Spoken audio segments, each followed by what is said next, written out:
Hi guys! Welcome back to my channel, The Pinay Couponer, and in today's video guys, we are going to do unboxing this dryer brush here, test this out, and I'm also going to share with you my thoughts and reviews.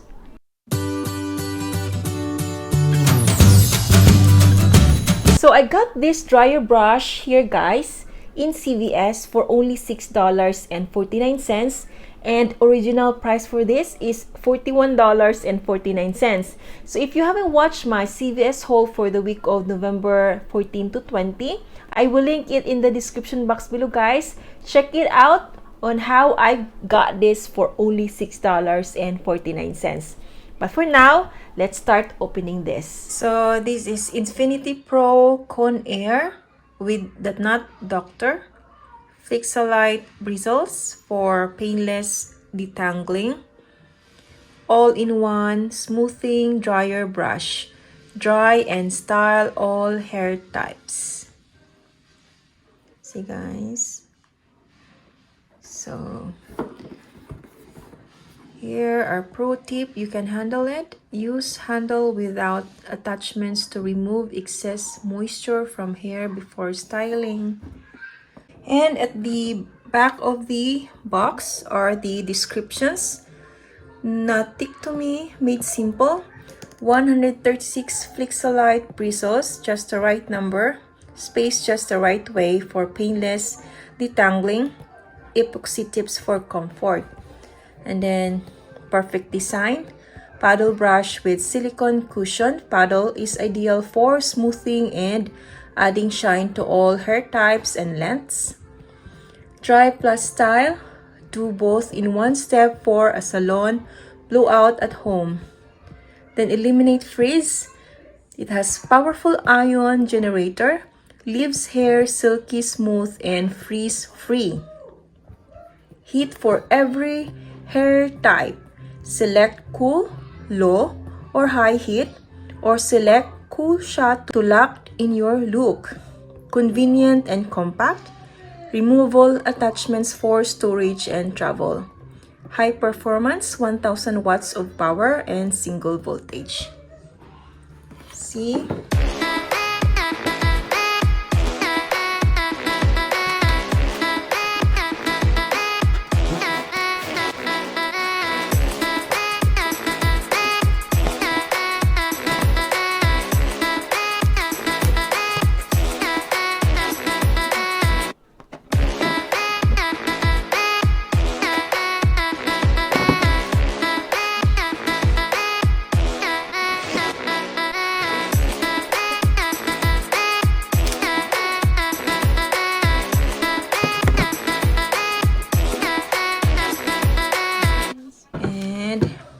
Here are the bristles and the handle.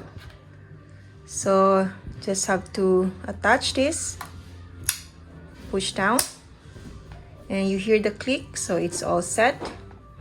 And just have to plug this.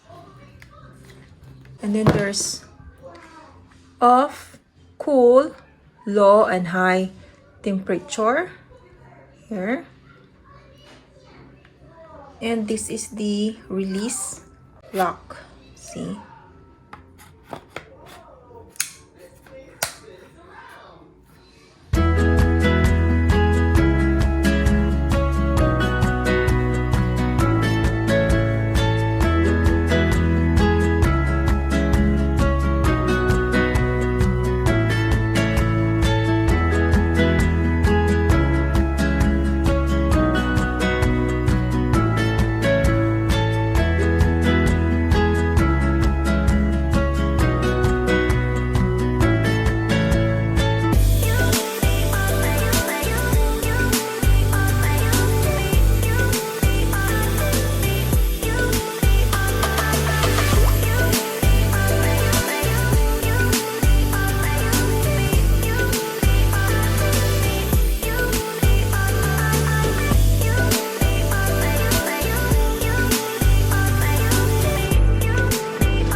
Hi guys, so what are my thoughts after I tried this product?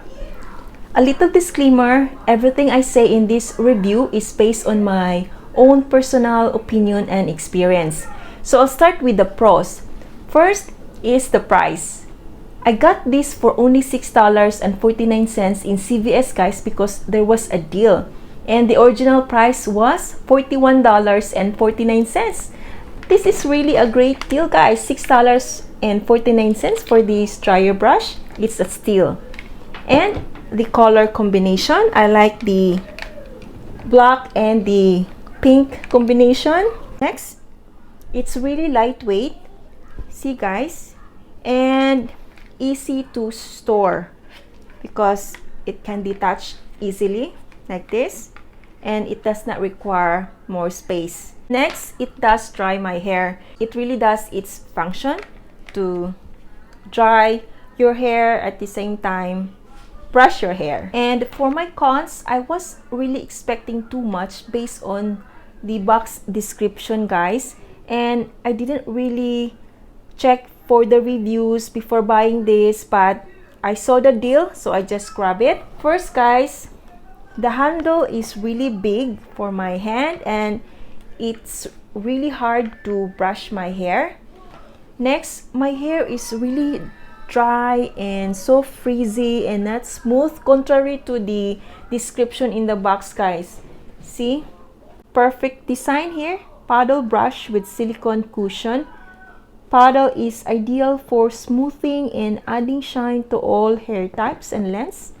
As you can see guys, my hair is really dry and not smooth. Then it also says here, eliminate frizz. Powerful ion generator, leaves hair silky smooth and frizz free. Frizz free guys, but my hair is really frizzy, not smooth and really dry. If I rate this from 1 to 10, I would say 5. I was just disappointed that my hair did not end up smooth and frizz free, but it dried my hair. And I think I dried it for like 15 minutes and can't really beat the price. It was already very cheap. And that's it for today's video guys. I hope you find this video helpful. If it does, please like and consider subscribing. Thank you so much again and I'll see you next time. Bye!